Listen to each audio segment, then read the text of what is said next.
Alain Skiba de Sama, bonjour.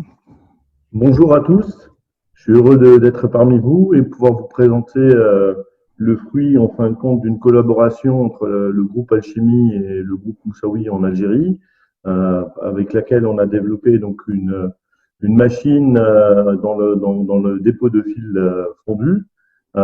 Cet équipement a quelques atouts dans le sens où on a vraiment mis toute notre expérience de concepteur d'imprimante 3D dans le dépôt de fil pour rendre la machine dans le meilleur rapport qualité-prix du marché.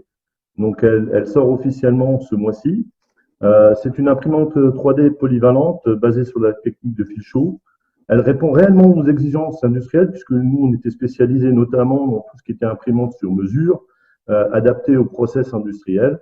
Donc, avec cette nouvelle machine, on répond, en fin de compte, de la même manière que le speech précédent, au fait de pouvoir rendre accessible des équipements qui sont professionnels à des prix abordables pour les industriels, notamment pour les marchés notamment émergents comme en Afrique. Donc aujourd'hui, cet équipement a plein d'avantages, notamment sa robustesse, une gestion d'encombrement entre la zone de la machine et la zone où on peut imprimer, donc la zone d'impression qui est 250 sur 250 sur 300, qui est optimisée pour qu'on puisse la mettre sur un bureau, permettent aussi de faire des fermes d'impression puisqu'elles sont empilables. Elle est couverte sur une des caractéristiques, c'est que on a optimisé le système d'extrusion. On arrive aujourd'hui à des débits d'impression qui sont de l'ordre de 2,5 litres en 24 heures. Donc, on a une tête qui permet de changer très très facilement tout le système d'extrusion pour pouvoir s'adapter aux différents types de filaments. Pareil, on peut donc utiliser quasiment toutes les sortes de matières puisqu'on va pouvoir adapter le système d'extrusion. De la même manière, au niveau du plateau, donc qui crée l'adhésion matière plateau, on a des versions différentes qui permettent d'utiliser aussi différents types de matériaux ou quasiment tous les matériaux qui sont en train d'arriver. On pourra adapter. Donc il y a l'adaptabilité de la machine qui est vraiment un élément important. La cinématique, c'est une cinématique HBOT avec, par contre, par rapport à tous ceux qui font de ce type de cinématique, réellement des rayabi et de précision qui permettent aujourd'hui avoir une machine qui nous permet d'être dans des précisions industrielles, avec une robustesse qui permet réellement une production 24 heures sur 24. Donc ça, c'est réellement l'effet marquant. Derrière ça, on a tout un panel d'options. Le slide suivant.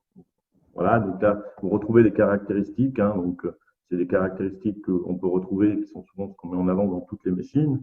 Et on retrouve, en fin de compte, l'aspect écran tactile, qui d'ailleurs, dès que le slide suivant va permettre de voir que derrière ça, on a des options qui permettent d'avoir une enceinte totalement régulée. On a des verrouillages automatiques avec détection et fermeture des portes lors de l'impression. On a l'option filtration d'enceinte, charbon actif et pas. On a détection de fin de fil, donc fin de fil.